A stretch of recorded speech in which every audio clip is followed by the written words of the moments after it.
going to talk to you just a little bit about the limitations in breakout rooms. So breakout rooms are a great tool in Zoom, but there are some limitations to them, and we want to talk about how we can find solutions to those limitations. So with breakout rooms, you can randomly assign students, or you can make specific groups.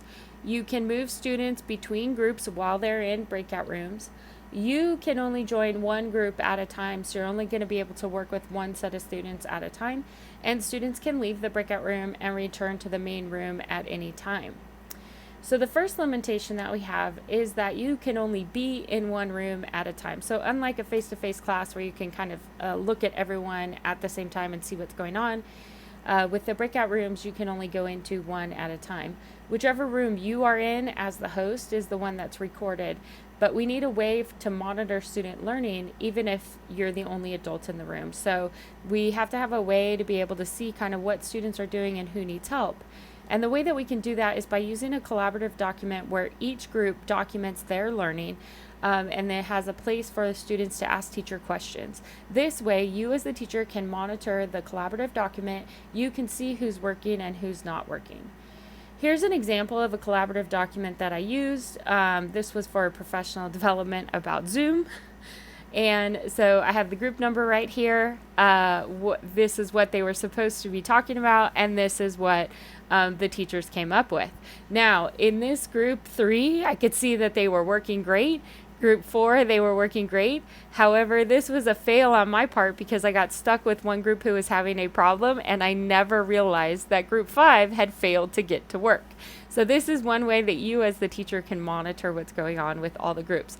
Had I been a good teacher in this breakout room, I would have been in group number 5 right away to see what was the problem there. So continuing along with this same limitation, students need a way to ask you a question when you're not in the room. And one way to do that is to have a question column in the collaborative document. So this is one that some of the science teachers used. So they had a breakout room collaborative document. They had the room number, and then they had a place for the kids to type any questions that they had. This way, you as the teacher would be able to see any questions as they came up, and other kids would see the questions as well.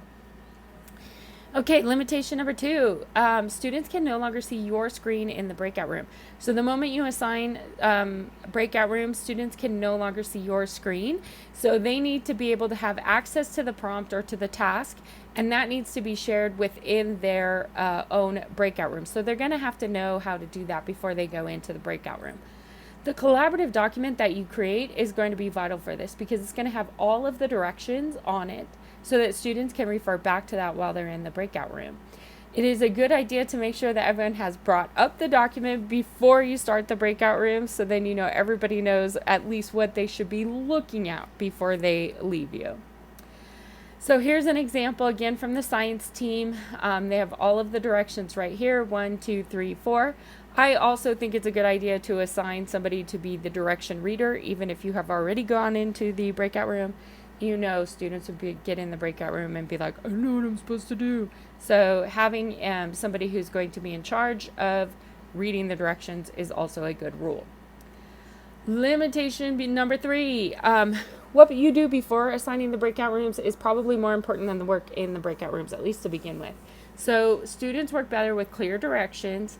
Remember, we do new tech or new content. We don't do both at the same time. And assigning roles is going to be vital for making sure that they understand and have something to do in that breakout room and are accountable for what they're doing. Remember, we go slow to go fast. So these first breakout rooms are really just going to be getting students comfortable with going into breakout rooms and understanding how to share their screen.